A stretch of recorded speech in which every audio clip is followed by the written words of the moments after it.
എല്ലാ കൂട്ടുകാർക്കും നമസ്കാരം. 10th കെമിസ്ട്രിയുടെ രണ്ടാമത്തെ ചാപ്റ്ററായ chemical reactions of organic compounds അല്ലെങ്കിൽ ഓർഗാനിക് സംയുക്തങ്ങളുടെ രാസപ്രവർത്തനങ്ങളാണ് നമ്മൾ പഠിച്ചുകൊണ്ടിരിക്കുന്നത്. അപ്പൊ നമ്മൾ കഴിഞ്ഞ ക്ലാസ്സിൽ കുറച്ച് കെമിക്കൽ റിയാക്ഷൻസിനെ കുറിച്ചൊക്കെ ഡിസ്കസ് ചെയ്തായിരുന്നു. വീഡിയോ ആരെങ്കിലും കാണാത്തവരുണ്ടെങ്കിൽ കാണുക കേട്ടോ. ഇനി നമുക്ക് അടുത്ത പാട്ട് പഠിക്കാനുള്ളത് സം ഓർഗാനിക് സംയുക്തങ്ങളെ കുറിച്ചാണ്. സം ഇമ്പോർട്ടന്റ് ഓർഗാനിക് കോമ്പൗണ്ട്സ്, അതായത് ചില പ്രധാനപ്പെട്ട ഓർഗാനിക് സംയുക്തങ്ങൾ. അപ്പൊ അതിലെ ആദ്യത്തെ നമുക്ക് പഠിക്കാനുള്ളത് മെഥനോളിനെ കുറിച്ചാണ്. മെഥനോൾ അല്ലെങ്കിൽ മറ്റൊരു പേരിൽ അറിയപ്പെടുന്നുണ്ട് മീഥേൽ ആൽക്കഹോൾ കേട്ടോ. മെഥനോൾ അല്ലെങ്കിൽ മീഥേൽ ആൽക്കഹോൾ ഇത് ഏത് ഗ്രൂപ്പിൽ വരുന്നതാണ്? നമ്മൾ പഠിച്ചതാണ്. ഏത് ഗ്രൂപ്പിൽ വരുന്നതാണ്? ഹൈഡ്രോക്സിൽ ഗ്രൂപ്പിൽ വരുന്നതല്ലേ? OH ഗ്രൂപ്പിൽ വരുന്നതാണ് മെഥനോൾ എന്ന് പറഞ്ഞിരിക്കുന്നത്. അപ്പൊ മെഥനോൾ അല്ലെങ്കിൽ മീഥേൽ ആൽക്കഹോൾ ആണ് ആൽക്കഹോൾ ഫാമിലെ ഫസ്റ്റ് മെമ്പർ എന്ന് പറഞ്ഞിരിക്കുന്നത് കേട്ടോ. അതിന്റെ ഫോർമുല നോക്കിയാൽ CH3OH ആണ് അതിന്റെ ഫോർമുല എന്ന് പറഞ്ഞിരിക്കുന്നത്. അത് മനസ്സിലാക്കുക. അപ്പൊ OH വരുന്നതുകൊണ്ട് ഏത് ഗ്രൂപ്പാണ്? ഹൈഡ്രോക്സിൽ ഗ്രൂപ്പാണ്. ഫങ്ഷണൽ ഗ്രൂപ്പ് ഏതാണ്? ഹൈഡ്രോക്സിൽ ഗ്രൂപ്പാണ്. ക്ലിയർ ആയല്ലോ? ഇനി ഇത് എവിടെ നോക്കിയേ? സ്ട്രക്ചർ ഫോർമുല കൊടുത്തിട്ടുണ്ട് കുറച്ച് ആൽക്കഹോളിന്റെ. നോക്കിയാൽ CH3OH ഏതാണ്? നമ്മൾ പറഞ്ഞു മെഥനോൾ ആണ്. CH3OH എന്ന് പറയുമ്പോൾ എന്താണ്? മെഥനോൾ ആണ്. ദെൻ അടുത്തതാണ് CH3CH2OH ഏത് വരും? എഥനോൾ വരും അല്ലെ? എഥനോൾ ആണ് എഥനോള്. ദെൻ ഇവിടെ എത്രയാണ്? CH3CH2CH2OH ഇതേതാണ്? 3 കാർബൺ ആറ്റം ഉണ്ട്. അതുകൊണ്ട് തന്നെ ഇതിന്റെ പേര് എന്താണ്? പ്രൊപ്പനോൾ. മനസ്സിലായല്ലോ? ദെൻ ഇവിടെ ക്വസ്റ്റ്യൻ കൊടുത്തിട്ടുണ്ടേ നോക്കാമേ. Right the name of the functional group. Functional ഗ്രൂപ്പിന്റെ പേര് ഏതാണ്? ഹൈഡ്രോക്സിൽ ഗ്രൂപ്പ് ആണല്ലോ അല്ലെ? ഹൈഡ്രോക്സിൽ ഗ്രൂപ്പ് ആണിത്. ഹൈഡ്രോക്സിൽ ഗ്രൂപ്പ് അതായത് ഏതാണ്? OH അല്ലെ? ഹൈഡ്രോക്സിൽ ഗ്രൂപ്പ് അല്ലെങ്കിൽ OH ഗ്രൂപ്പ് ആണ്. Then write the IUPAC name of these alcohol. പറഞ്ഞല്ലോ മെഥനോള്, എഥനോള്, പ്രൊപ്പനോൾ നമ്മൾ ഓൾറെഡി എഴുതി കഴിഞ്ഞു. ഇനി നമുക്കറിയാം ഈ മെഥനോൾ എന്ന് പറയുന്നത് ഒരുപാട് ഇൻഡസ്ട്രിയൽ പർപ്പസ് അല്ലെങ്കിൽ ഇൻഡസ്ട്രിയൽ വാണിജ്യപരമായിട്ട് ഒരുപാട് പ്രാധാന്യമുള്ള ഒരു സംയുക്തമാണ് മെഥനോൾ എന്ന് പറഞ്ഞിരിക്കുന്നത്. അതിനെ നമ്മൾ വേറൊരു പേരിലും അറിയപ്പെടുന്നുണ്ട്. അതായത് വുഡ് സ്പിരിറ്റ്. ഈ പേരുകളൊക്കെ ഓർത്തിരിക്കുക കേട്ടോ. മെഥനോള്, മീഥൈൽ ആൽക്കഹോൾ അഥവാ എന്താണ്? വുഡ് സ്പിരിറ്റ് എന്നും അറിയപ്പെടുന്നുണ്ട്. Methanol is a compound with a great industrial significance. It is also called wood spirit. മനസ്സിലായല്ലോ? അപ്പൊ ആ പേരുകൾ ഓർത്തിരിക്കുക. ഇനി മെഥനോൾ വ്യാവസായികമായിട്ട് ഒരുപാട് പ്രാധാന്യമുള്ളതെന്ന് പറഞ്ഞു. അതുകൊണ്ട് തന്നെ വ്യാവസായികമായിട്ട് ഉൽപ്പാദിപ്പിക്കുന്നുണ്ട്. ആ ഉൽപാദനം എന്ന് പറഞ്ഞിരിക്കുന്നത് കാർബൺ മോണോക്സൈഡും ഹൈഡ്രജനുമായിട്ട് റിയാക്ട് ചെയ്തിട്ടാണ്. കാർബൺ മോണോക്സൈഡിനെ ഹൈഡ്രജനുമായിട്ട് പ്രവർത്തിപ്പിക്കും. അതൊരു എന്താണ്? ഒരു കാറ്റലിസ്റ്റ് കേട്ടോ. ഒരു കാറ്റലിസ്റ്റിന്റെ പ്രസൻസിലാണ്. കാറ്റലിസ്റ്റിന്റെ പ്രസൻസിൽ കാർബൺ മോണോക്സൈഡിനെ ഹൈഡ്രജനുമായിട്ട് റിയാക്ട് ചെയ്തിട്ടാണ് മെഥനോൾ ഇൻഡസ്ട്രിയൽ ആയിട്ട് അല്ലെങ്കിൽ വ്യാവസായികമായിട്ട് നിർമ്മിക്കുന്നത് കേട്ടോ. പിന്നെ ടെക്സ്റ്റ് ബുക്കിൽ അതിന്റെ കൊടുത്തിട്ടുണ്ട് കേട്ടോ. ഇക്വേഷൻ കൊടുത്തിട്ടുണ്ട്. കണ്ടില്ലേ? കാർബൺ മോണോക്സൈഡ് ആണ്. കാർബൺ മോണോക്സൈഡ് ഹൈഡ്രജനുമായിട്ട് റിയാക്ട് ചെയ്യുന്നുണ്ട്, ഹൈഡ്രജനുമായിട്ട് പ്രവർത്തിക്കുന്നുണ്ട്. അത് ഓർക്കണം. The presence of a catalyst, ഒരു ഉൽപ്രേരകത്തിന്റെ സാന്നിധ്യത്തിൽ കേട്ടോ. ഒരു ഉൽപ്രേരകത്തിന്റെ സാന്നിധ്യത്തിൽ ഇങ്ങനെയാണ് കാർബൺ മോണോക്സൈഡ് ഹൈഡ്രജനുമായിട്ട് പ്രവർത്തിപ്പിച്ചിട്ടാണ് എന്തുണ്ടാക്കുന്നത്? മെഥനോൾ അല്ലെങ്കിൽ മീഥൈൽ ആൽക്കഹോൾ ഉണ്ടാക്കുന്നത്. ഇക്വേഷൻ മനസ്സിലായല്ലോ? ഇക്വേഷൻ ഓർത്തിരിക്കുക കേട്ടോ. അപ്പൊ അതെങ്ങനെയാണ് വ്യാവസായികമായിട്ട് നിർമ്മിക്കുന്നതെന്നൊക്കെ ചോദിക്കാം കേട്ടോ. അത് പഠിക്കുക കേട്ടോ. Methanol is industrially produced by, കണ്ടല്ലോ, industrially produced by treating carbon monoxide with hydrogen in the presence of catalyst. അങ്ങനെ എഴുതുക. എന്നിട്ട് എന്ത് എഴുതണം? അതിന്റെ ഇക്വേഷനും കൂടെ നിങ്ങൾ എഴുതിയിരിക്കണം കേട്ടോ. CO + 2H2O CH3OH. അതുപോലെ ഹൈ ടെമ്പറേച്ചറിലാണ്, ഒരു പർട്ടിക്കുലർ ടെമ്പറേച്ചർ ഉണ്ടാവും. ആ ടെമ്പറേച്ചറിലാണ് അത് പ്രവർത്തിപ്പിച്ചിട്ടാണ് നമ്മൾ ഈ മെഥനോൾ ഉണ്ടാക്കുന്നത്. ക്ലിയർ ആയല്ലോ? ഇനി മെഥനോൾ എന്ന് പറഞ്ഞൊരു പോയിസണസ് ആയിട്ടുള്ള സബ്സ്റ്റൻസ് ആണ് കേട്ടോ. അതായത് ഒരു വിഷപദാർത്ഥമാണ് മെഥനോൾ എന്ന് പറഞ്ഞിരിക്കുന്നത്. ഓർത്തിരിക്കുക കേട്ടോ. നമ്മൾ ഒരു കാര്യം പഠിക്കുമ്പോൾ അതിന്റെ പോയിന്റുകളായിട്ട് പഠിക്കുക കേട്ടോ. മെഥനോൾ എന്ന് പറയുമ്പോൾ അതിന് മറ്റൊരു പേരേതാണ്? മീഥൈൽ ആൽക്കഹോൾ ആണ്. അതിനെ വുഡ് സ്പിരിറ്റ് എന്നും അറിയപ്പെടുന്നുണ്ട്. പിന്നെന്താണ്? അതൊരു പോയിസണസ് ആയിട്ടുള്ള സബ്സ്റ്റൻസ് ആണ്. ക്ലിയർ ആയല്ലോ? ഇനി ഈ മെഥനോളിന്റെ യൂസസ്, ഉപയോഗങ്ങൾ എന്തിനൊക്കെയാന്ന് നോക്കാം. എന്തിനൊക്കെ വേണ്ടി ഉപയോഗിക്കുന്നുണ്ട്? Four manufacturing varnish, paint etcetera. Varnish, paint ഒക്കെ ഉണ്ടല്ലോ. വാർണിഷ് അറിയാലോ, നമ്മൾ എന്താണ് വുഡിലൊക്കെ നമ്മൾ അടിക്കുമല്ലോ, വാർണിഷ് അടിക്കാന്ന് കേട്ടില്ല. അപ്പൊ ആ വാർണിഷ്, അതുപോലെ പെയിന്റ് കേട്ടോ. ആ പെയിന്റിന്റെ ഒക്കെ നിർമ്മാണത്തിന് വേണ്ടി എന്ത് ഉപയോഗിക്കുന്നുണ്ട്? ഈ മെഥനോൾ ഉപയോഗിക്കുന്നുണ്ട്. പിന്നെ മറ്റൊരു യൂസസ് എന്ന് പറഞ്ഞിരിക്കുന്നത് formic acid. Formic acid, formaldehyde, അതുപോലെ തന്നെ formalin. Formic acid, formaldehyde, formalin ഇവയുടെ ഒക്കെ നിർമ്മാണത്തിന് വേണ്ടി ഉപയോഗിക്കുന്നുണ്ട്? മെഥനോൾ ഉപയോഗിക്കുന്നുണ്ട്. മനസ്സിലല്ലോ? അപ്പൊ for manufacturing varnish, paint etcetera. Then formic acid, formaldehyde, formalin. ഓർത്തിരിക്കാമല്ലോ? ഫോമിക് ആസിഡ്, ഫോർമാൽഡിഹൈഡ്, ഫോർമാലിൻ ഇതിന്റെയൊക്കെ നിർമ്മാണത്തിന് വേണ്ടി ഉപയോഗിക്കുന്നുണ്ട്? നമ്മുടെ മെഥനോൾ ഉപയോഗിക്കുന്നുണ്ട്. ഫോർമാലിൻ എന്ന് പറഞ്ഞിരിക്കുന്നത് 40% സൊല്യൂഷൻ ഓഫ് ഫോർമാൽഡിഹൈഡ് ആണ് കേട്ടോ. 40% ഫോർമാൽഡിഹൈഡ് ലായനി, 40% ഓഫ് ഫോർമാൽഡിഹൈഡ് ലായനിയാണ് എന്തെന്ന് പറയുന്നത്, ഫോർമാലിൻ എന്ന് പറയുന്നത്.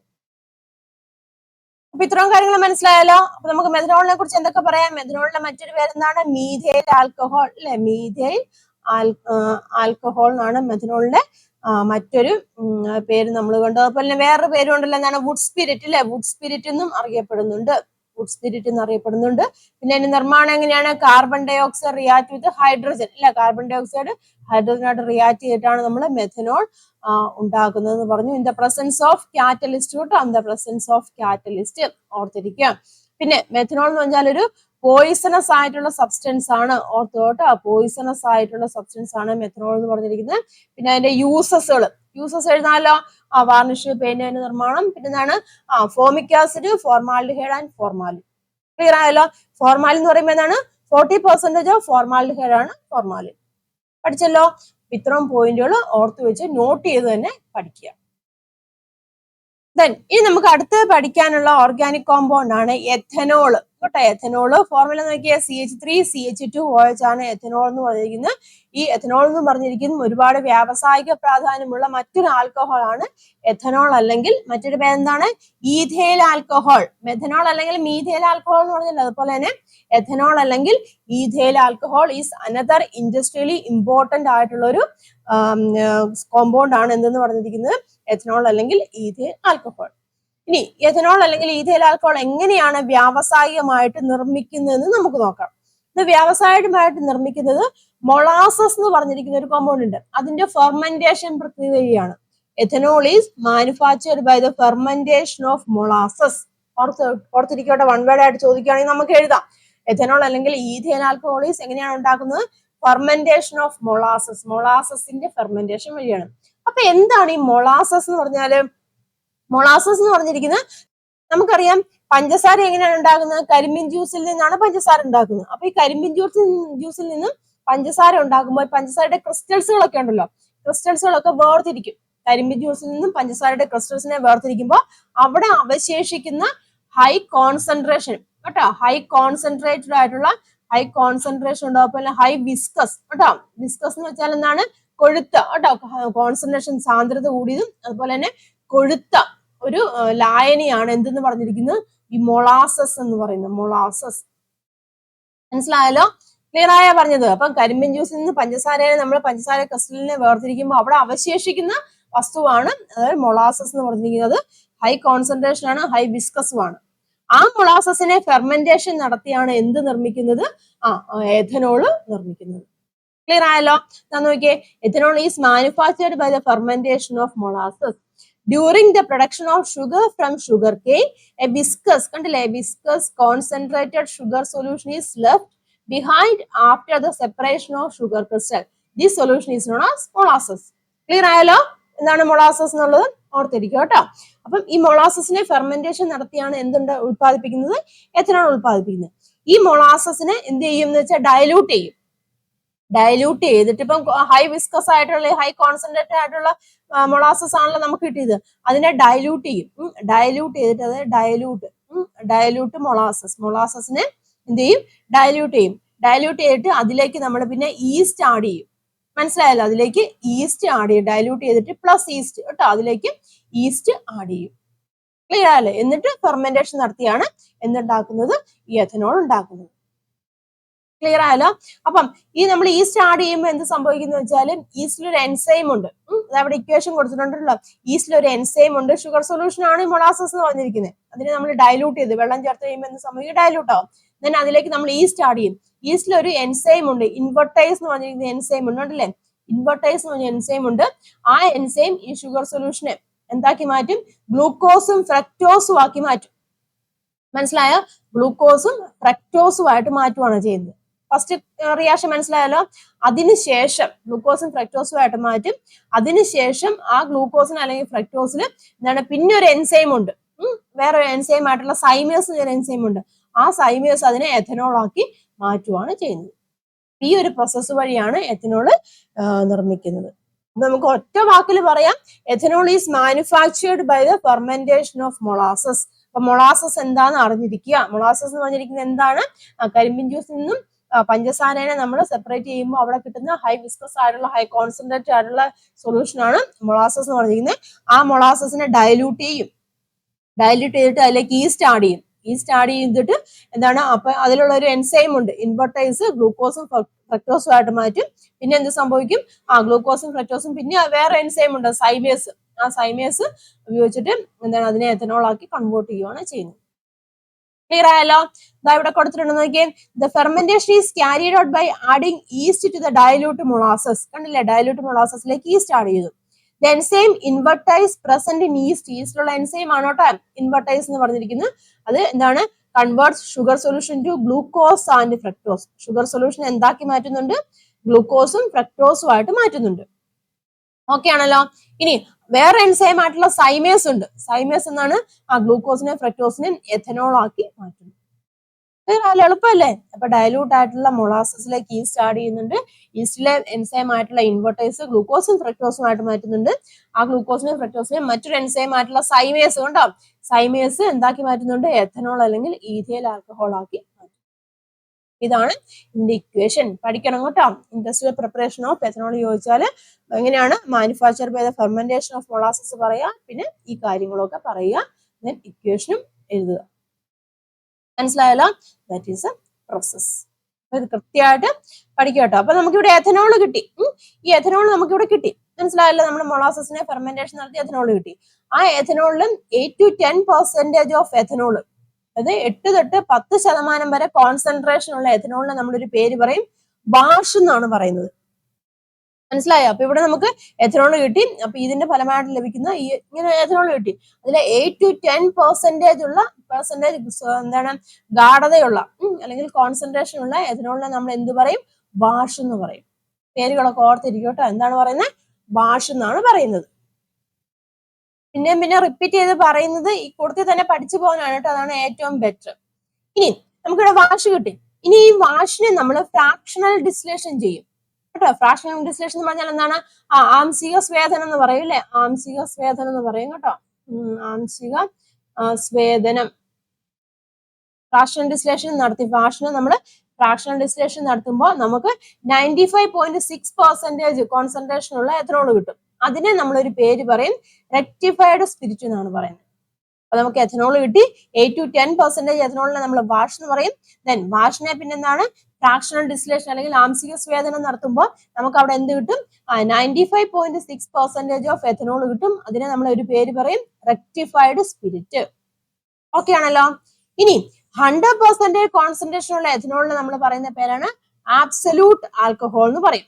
100% ഓഫ് കോൺസെൻട്രേഷൻ ഉള്ള എഥനോളിനെ നമ്മൾ പറയുന്ന പേരാണ് ആബ്സല്യൂട്ട് ആൽക്കഹോൾ.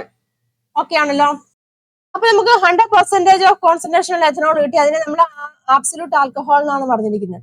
ഈ ആബ്സല്യൂട്ട് ആൽക്കഹോൾ 20% ആബ്സല്യൂട്ട് ആൽക്കഹോൾ നോക്കട്ടെ. 20% ആബ്സല്യൂട്ട് ആൽക്കഹോളും 80% പെട്രോളും കൂടെ ചേർക്കുമ്പോൾ അവിടെ വേറൊരു സംയുക്തമാവും. അതായത് പവർ ആൽക്കഹോൾ. എന്താണ് പവർ ആൽക്കഹോൾ എന്ന് പറയും. ഈ പവർ ആൽക്കഹോൾ വാഹനങ്ങളിൽ എന്തായിട്ട് ഉപയോഗിക്കുന്നുണ്ട്, ഫ്യൂവൽ ആയിട്ട് ഉപയോഗിക്കുന്നുണ്ട്.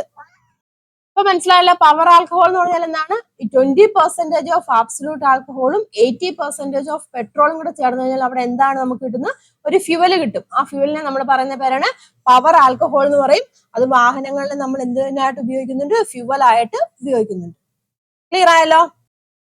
ഈ എഥനോൾ എന്ന് പറഞ്ഞൊരു ഓർഗാനിക് കോമ്പൗണ്ട് ആണെന്ന് തോന്നുന്നു. ഈ ഓർഗാനിക് കോമ്പൗണ്ട് മറ്റ് ഓർഗാനിക് സംയുക്തങ്ങളൊക്കെ നിർമ്മാണത്തിന് വേണ്ടി ഉപയോഗിക്കുന്നുണ്ട്. അതുകൊണ്ട് തന്നെ അങ്ങനെയുള്ള സിറ്റുവേഷൻസിൽ ഇതെന്താണ്, ഇത് ദുരുപയോഗം ചെയ്യാതിരിക്കാൻ വേണ്ടി, അതായത് ദുരുപയോഗം ചെയ്യാന്ന് വെച്ചാൽ മദ്യമായിട്ട് ഉപയോഗിക്കാതിരിക്കാൻ വേണ്ടി അതിലേക്ക് കുറച്ച് ടോക്സിക് ആയിട്ടുള്ള സബ്സ്റ്റൻസുകൾ ആഡ് ചെയ്യും.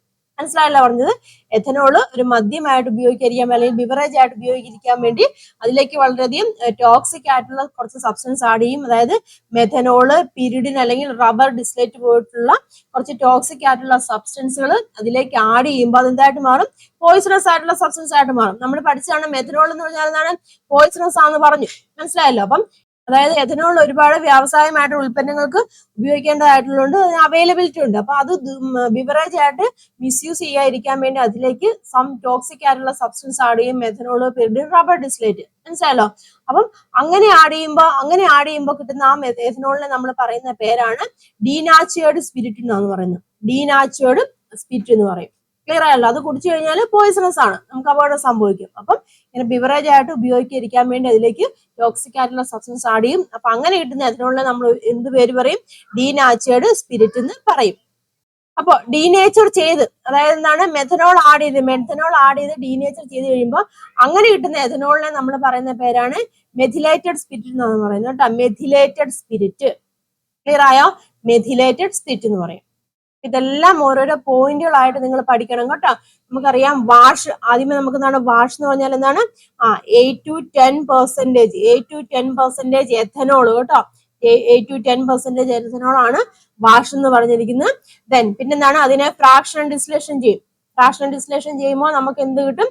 റെക്ടിഫൈഡ് സ്പിരിറ്റ് കിട്ടും. റെക്ടിഫൈഡ് സ്പിരിറ്റ് എന്ന് പറയും. അത് എത്രയാണ്? 95.6% എഥനോൾ ആണ് എന്തെന്ന് പറഞ്ഞിരിക്കുന്നത്? റെക്ടിഫൈഡ് സ്പിരിറ്റ് എന്ന് പറയുന്നത്. മനസ്സിലായല്ലോ? ദെൻ പിന്നെ എന്താണ്, 100% എഥനോളിനെ നമ്മൾ വേറൊരു പേര് പറയും ആബ്സല്യൂട്ട് ആൽക്കഹോൾ എന്ന് പറയും കേട്ടോ. ആബ്സല്യൂട്ട് ആൽക്കഹോൾ എന്ന് വെച്ചാൽ എന്താണ്? 100% ഓഫ് എഥനോളിനെയാണ് നമ്മൾ പറയുന്നത് ആബ്സല്യൂട്ട് ആൽക്കഹോൾ എന്ന് പറയും. ദെൻ പിന്നെന്താണ്, പവർ ആൽക്കഹോൾ ഉണ്ട്. പവർ ആൽക്കഹോൾ എന്ന് പറഞ്ഞാൽ എന്താണ്? അതെന്ന് പറഞ്ഞാൽ 20% ഇല്ലേ, 20% എന്താണ്?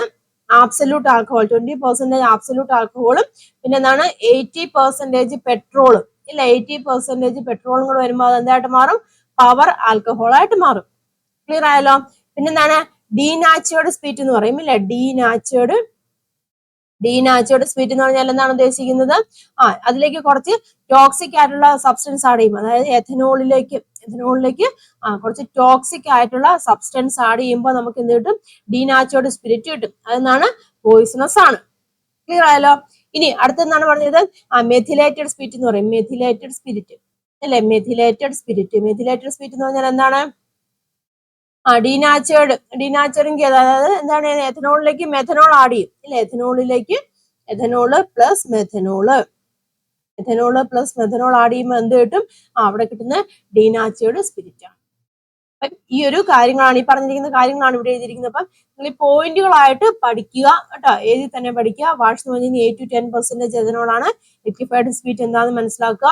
ആബ്സല്യൂട്ട് ആൽക്കഹോൾ എന്ന് പറഞ്ഞാൽ എന്താണെന്ന് മനസ്സിലാക്കുക. പവർ ആൽക്കഹോൾ, ഇതൊക്കെ പവർ ആൽക്കഹോൾ എവിടെ ഉപയോഗിക്കുന്നുണ്ട്? വാഹനങ്ങളിൽ ഇല്ലേ, വാഹനങ്ങളിൽ ഇന്ധനമായിട്ട് ഉപയോഗിക്കുന്നുണ്ടെന്ന് പറഞ്ഞു. അപ്പം ഈ എഥനോള് ഒരുപാട് വ്യവസായ നിർമ്മാണത്തിന് വേണ്ടി ഉപയോഗിക്കുന്നുണ്ട്. അത് മിസ്യൂസ് ചെയ്യാൻ ചാൻസ് ഉണ്ട്. അതിലേക്ക് ഇപ്പം സം ടോക്സിക് ആയിട്ടുള്ള സബ്സ്റ്റൻസ് ആഡ് ചെയ്യും. അപ്പൊ എന്തായിട്ട് മാറും? ഡീനാച്ചുറേഡ് സ്പിരിറ്റ് ആയിട്ട് മാറും. ഇനി ഈ എഥനോളിലേക്ക് മെഥനോൾ ആണ് ആഡ് ചെയ്യുന്നതെങ്കിൽ അതെന്താണ്? ഡീനാച്ചുറേഡ് സ്പിരിറ്റ് ആയിട്ട് മാറും. അപ്പൊ അതിനെ നമ്മൾ പറയുന്ന പേരാണ് മെഥിലേറ്റഡ് സ്പിരിറ്റ് എന്ന് പറയും. എന്താണ്? മെഥിലേറ്റഡ് സ്പിരിറ്റ്. ക്ലിയർ ആയല്ലോ? അപ്പൊ ഇതിങ്ങനെ പോയിന്റുകളായിട്ട് നിങ്ങൾ എഴുതിയെടുക്കുക കേട്ടോ. എഴുതിയെടുത്ത് പഠിക്കുക. ഇനി എഥനോളിന്റെ യൂസസുകൾ നമുക്ക് നോക്കാം. യൂസസ് ഓഫ് എഥനോൾ എവിടെയൊക്കെ ഉപയോഗിക്കുന്നത് നമ്മൾ പറഞ്ഞു. എന്താണ്? ഓരോരോ വ്യവസായ നിർമ്മാണത്തിനൊക്കെ ഉപയോഗിക്കുന്നുണ്ടെന്ന് പറഞ്ഞു. അതിലേക്ക് ഓരോന്നൊക്കെ ആഡ് ചെയ്യുമ്പോൾ വാഹനങ്ങൾ ഇന്ധനമായിട്ട് ഉപയോഗിക്കുന്നു പറഞ്ഞു. നോക്കാം എന്തൊക്കെയാണെന്ന്. പ്രൊഡക്ഷൻ ഓഫ് പവർ ആൽക്കഹോളിന്റെ പ്രൊഡക്ഷൻ നമ്മൾ പറഞ്ഞില്ലേ. പവർ ആൽക്കഹോൾ എന്ന് പറഞ്ഞാൽ എന്താണ്? 80% ഓഫ് ഇല്ലേ, 80% ഓഫ് എന്താണ്? പെട്രോൾ. 80% പെട്രോളും ഉണ്ട്. പിന്നെ എന്താണ്? 20% ഓഫ് ആബ്സല്യൂട്ട് ആൽക്കഹോളും. 20% ഓഫ് ആബ്സല്യൂട്ട് ആൽക്കഹോളും കൂടെ ചേരുമ്പോഴാണ് ഇത് കിട്ടുന്ന പവർ ആൽക്കഹോൾ. അത് എന്തിനു വേണ്ടി ഉപയോഗിക്കുന്നുണ്ട്? വാഹനങ്ങളിൽ ഇന്ധനമായിട്ട് ഉപയോഗിക്കുന്നുണ്ട്. പിന്നെ എന്താണ്? As a solvent for medicines ഉണ്ടല്ലോ, മരുന്നുകളിൽ എങ്ങനെയാണ് ലായകമായിട്ട് ഉപയോഗിക്കുന്നുണ്ട് എഥനോൾ കേട്ടോ. പിന്നെ എന്താണ്? മാനുഫാക്ചർ ഓഫ് പെയിന്റ്സ് കേട്ടോ, പെയിന്റിന്റെ നിർമ്മാണത്തിന് വേണ്ടി ഉപയോഗിക്കുന്നുണ്ട്. പ്രിസർവേറ്റീവ് ആയിട്ട് ഉപയോഗിക്കുന്നുണ്ട്. അതുപോലെ തന്നെ പ്രൊഡക്ഷൻ ഓഫ് ഓർഗാനിക് കോമ്പൗണ്ട്സ്, അതായത് ഓർഗാനിക് സംയുക്തങ്ങളുടെ നിർമ്മാണം. Production of organic compounds, organic സംയുക്തങ്ങളുടെ നിർമ്മാണത്തിനും എന്ത് ഉപയോഗിക്കുന്നുണ്ട്? എഥനോൾ ഉപയോഗിക്കുന്നുണ്ട്. ക്ലിയർ ആയല്ലോ? അപ്പൊ ഇമ്പോർട്ടന്റ് ആയിട്ടുള്ള 2 ഓർഗാനിക് കോമ്പൗണ്ടുകളാണ് നമ്മളിപ്പോ കണ്ടത് കേട്ടോ. ഏതൊക്കെയാണ് കണ്ടത്? മെഥനോൾ കണ്ടു. മെഥനോളിന്റെ പോയിന്റുകളും കാര്യങ്ങളൊക്കെ നിങ്ങൾ കൃത്യമായിട്ട് മനസ്സിലാക്കുക കേട്ടോ. അത് ഇങ്ങനെ പോയിന്റ് ആയിട്ട് പഠിച്ചാൽ അപ്പൊ നിങ്ങൾക്ക് ഏത് തരത്തിൽ ചോദിച്ചാലും എഴുതാൻ സാധിക്കും കേട്ടോ. പിന്നെ എഥനോൾ പറഞ്ഞു. എഥനോളിന്റെ കാര്യങ്ങളൊക്കെ മനസ്സിലാക്കിയിരിക്കുക. എങ്ങനെയാണ് നിർമ്മിക്കുന്നതെന്ന് മനസ്സിലാക്കിയിരിക്കുക. അങ്ങനെ കിട്ടിയ എഥനോളിൽ നിന്നാണ് മറ്റു പല കോമ്പൗണ്ടുകളും നമ്മൾ ഉണ്ടാക്കുന്നുണ്ട്. അപ്പൊ അതിന്റെ കാര്യങ്ങളൊക്കെ മനസ്സിലാക്കിയിരിക്കുക. വാഷ്, റെക്ടിഫൈഡ് സ്പിരിറ്റ്, ഈ ഓരോരോ പേരുകളുണ്ടല്ലോ, അതൊക്കെ ക്ലിയർ ആക്കി മനസ്സിലാക്കിയിരിക്കുക കേട്ടോ. Wash, rectified spirit, absolute alcohol, power alcohol, denatured spirit, methylated spirit. ഈ പേര് പറയുമ്പോൾ എന്താണെന്ന് ഇങ്ങനെ എഴുതി വെച്ച് കഴിഞ്ഞാൽ നിങ്ങൾക്ക് ഒരു ഐഡിയ കിട്ടും. ആ ഒരു ഐഡിയ വെച്ച് പഠിക്കുക കേട്ടോ. ഇത് രണ്ടെണ്ണം വളരെ ഇമ്പോർട്ടന്റ് ആണ്. എവിടുന്ന് വേണമെങ്കിലും ക്വസ്റ്റ്യൻ ചോദിക്കാം, ഏത് തരത്തിൽ വേണമെങ്കിലും ക്വസ്റ്റ്യൻ ചോദിക്കാം. അപ്പൊ ക്ലിയർ ആക്കി പഠിക്കുക കേട്ടോ. അപ്പൊ ഇനിയും 2 കോമ്പൗണ്ടും കൂടെ ഉണ്ട്, അത് നമുക്ക് അടുത്ത ക്ലാസ്സിൽ ഡിസ്കസ് ചെയ്യാം കേട്ടോ. അപ്പം എന്തെങ്കിലും ഡൗട്ടുകളൊക്കെ ഉണ്ടെങ്കിൽ കമന്റ് ചെയ്യുക, വാട്സപ്പ് ഗ്രൂപ്പിലൊക്കെ ജോയിൻ ചെയ്യുക. അപ്പൊ നെക്സ്റ്റ് പാർട്ടുമായിട്ട് നമുക്ക് നെക്സ്റ്റ് ക്ലാസ്സിൽ കാണാം. താങ്ക്